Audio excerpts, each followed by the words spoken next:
ይሻልሽ። መቼም አክስትሽ መሆን አለባት። ሁለት ምርጫ አለ። ወይ አሁን ባልኩ ነገር መስማማት ወይ ደግሞ እህቴን ከደበክበት ቦታ ማምጣት። ስንቴ ነው የምነግርሽ ሉላ፣ እኔ የእህትሽ መጥፋት ውስጥ እጄ የለበትም። እኔ ስንቴ ነው ይሄ የማይረባን ነገር ማመን አልችልም ያልኩ። ማለቴ ፓርትነርህን አሳልፈ መስጠት ትችላለህ? ይኸውልሽ ሉላ፣ በዚህ የማይረባ ውሳኔሽ ግን የቤዛንም ህይወት ነው አደጋ ላይ እየጣልሽ ያለሽው። ስለዚህ እህቴን ከደበክበት ቦታ አምጣልኝ። ስንቴ ነው የምነግርሽ? እኔ ቤዛ ያለችበትን አላውቅም። በቃ አይጠበቅብንም። ያለውን ነገር ከአሁኑ መጨረስ አለብን። ጥሩ፣ እንደዛ ማድረግ ያለብን ይመስለኛል። ቆይ ለምንድን ነው እኔን በዚህ ልክ ያክል ክፉ የምታደርጊው? ለማንኛውም ከውሳኔ ምንም የሚያስቀይረኝ ነገር የለም።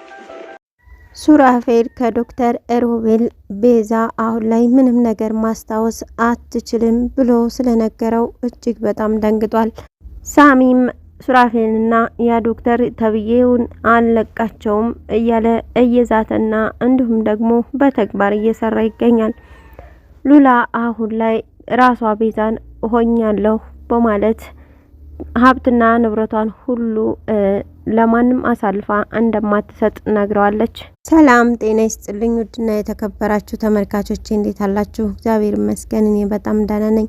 በያላችሁበት ሰላማችሁ ይብዛ እያልኩኝ ዛሬ ደግሞ ቤዛ ክፍል 71ን ይዤላችሁ መጥቻለሁ። እስከ ቪዲዮ ፍጻሜ ድረስ አብራችሁ ይቆዩ። ቤዛ እንግዲህ ሆስፒታል እንደገባች ሁላችንም የምናውቀው ነገር ነው።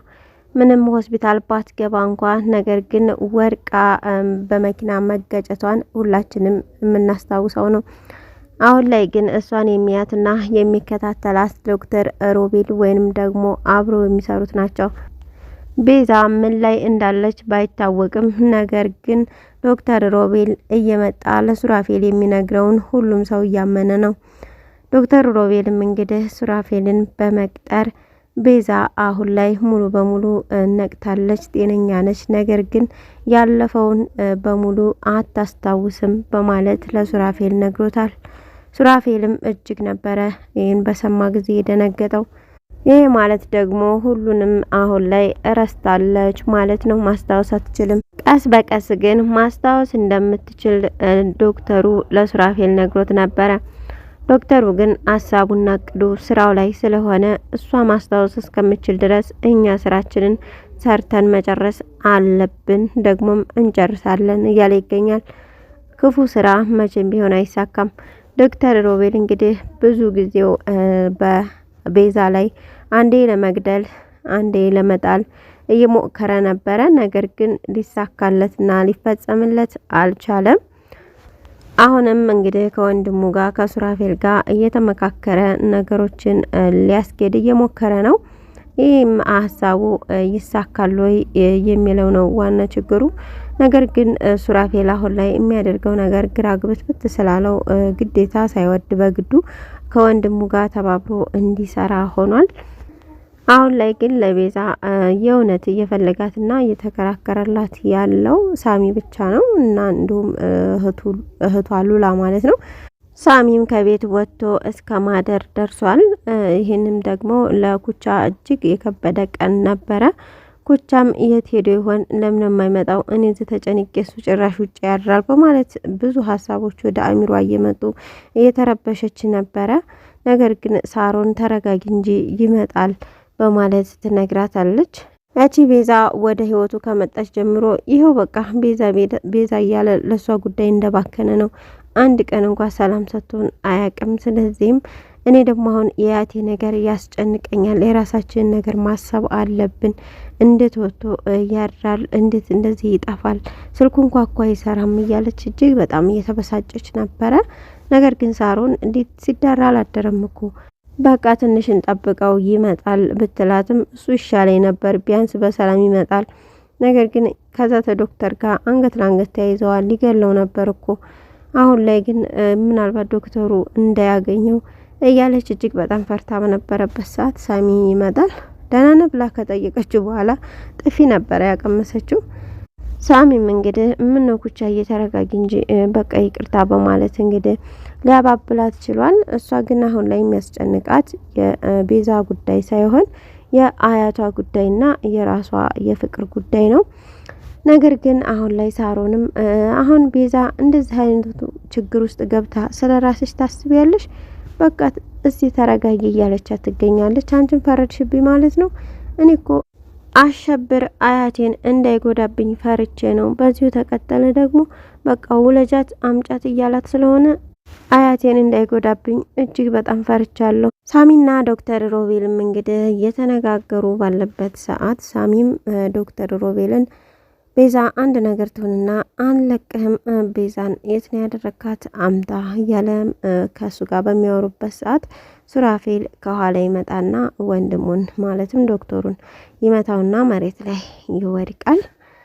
ሱራፌልም መለስ በማለት እንግዲህ ሳሚ ደህና ነህ ወጥቷል እንዴ ደህና ነህ እያለው ነበረ። እንዳትነካኝ በማለት ነው ያስጠነቀቀው። እንዳትነካኝ ሁሉም ነገር አውቃለሁ፣ ልትዋሸኝ እንዳትሞክር፣ ስለዚህ አውቆ እንደወደቀ አውቃለሁኝ፣ ሲነሳ ግን ቤዛን ካላመጣ እንደማለቀው ንገረው በማለት ሱራፌልም እኔ ቤዛን በገንዘብ መቼም ልጎዳት አልፈልግም፣ ስለዚህ እንደምታስበው አይደለም በማለት ቢነግረውም ነገር ግን ሳሚ እውነቱን እየነገረው ይገኛል። ለገንዘብ ብለህ አንተ ቤዛን ከዳሃት፣ እንዲሁም ደግሞ ለማስመሰል ስትል ነበረ ካርታውን ወደ እሷ ስም ስታዞር ምናልባትም እውነተኛ ፍቅር የያዘህና ለእሷ ታምነህ የምትኖር መስሎ ነበረ፣ አንተ ግን አስመሳይ ነህ በማለት እንግዲህ ጥሏቸው ይሄዳል።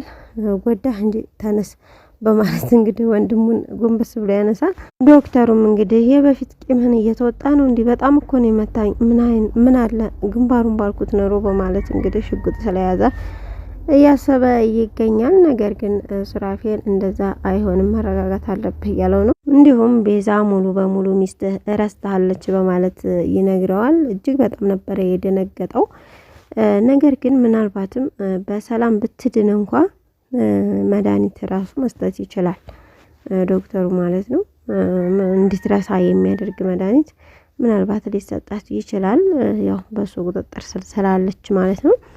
አሁን ስለ ቤዛ ሁሉም ጓደኞቿ ተጨንቀዋል። ሉላም አሁን ላይ አክስቴ መታከም አለባት እያለች ነበረ። ነገር ግን ከጠበቃው ጋር እያወራች መታወቂያ ብቻ ነው የሚያስፈልገኝ እሷን ለመሆን፣ ስለዚህ የእህቴና ሀብትና ንብረት ደግሞ ጠንቅቄ እጠብቃለሁ እያለች ትገኛለች ሉላ ማለት ነው። ሱራፌልም አድሮ ሲመጣ ለምን አትጠይቅኝ የት እንዳደርኩ ቢላትም እሷ ግን ምን አገባኝ ሚስትህ አይደለሁ በማለት ነበር የመለሰችው። እሱ ግን ከዚህ በኋላ ቤዛን ሆኜ ተውናለሁ እያልሽ አይደለ በማለት ይነግራታል። እንኳን ቤዛን ሌላም ሆናለሁ የሷን ሀብትና ንብረት ለመጠበቅ በማለት እንግዲህ መልሳለታለች። እንዲሁም ሱራፌል እሷን ለማንከባከብና እሷን ለመግባባት እየሞከረ ነው። ነገር ግን ሉላ የምትደፈር አይነት ሰው አይደለችም። በጣም መረር ብላለች። ንግግሯ ራሱ ያስፈራል።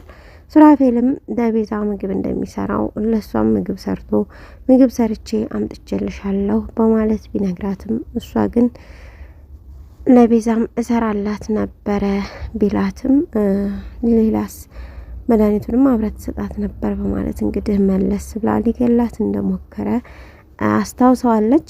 ስለሱ ለምን ታወሪያለሽ በማለት ነው እንግዲህ እየመለሰላት። እህቴን አሁን አምጣት ሌላ ነገር አልፈልግም በማለት ነው እንግዲህ እየመለሰችለት። እህትሽን እኔ የት እንዳለች አላቅም፣ ምን ባደርግሽ ነው የምታምኘኝ እያላት እንግዲህ ይገኛል። በዚህ መሀል ግን ሳሮን በር ተደግፋ እያዳመጠች ነበረ። ይህንን ቃል ተናግራ ከሳሎን ስትወጣ ሳሎን ቁጭ ብሎ ወደ ሮቤል ነበረ የደወለው። ይች ልጅ በቃ እኔ የምትሆንልኝ አይመስለኝም እያለም ይገኛል። ስለዚህ ወይ እንጨርሳትም እያለ ክፉ ሀሳብን ወደ አእምሮ እያመጣ ይገኛል። ማለትም ለሉላ ማለት ነው። ይህንንም የሰማችው ሳሮን እጅግ በመደንገጥ ነበር ወደ ኋላ የተመለሰችው። በቀጣይ ቪዲዮ ደግሞ ምን እንደሚፈጠር ተከታትዬ የማቀርብላችሁ ይሆናል። እስካሁን አብራችሁ ስለቆያችሁ እጅግ በጣም አመሰግናለሁ። ለቻናል አዲስ ከሆናችሁ ሰብስክራይብ፣ ላይክ፣ ሼር እያደረጋችሁ ቤተሰብ ሁኑ። በያላችሁበት መልካም ጊዜ። ሰላም ለሀገራችን፣ ሰላም ለሕዝባችን።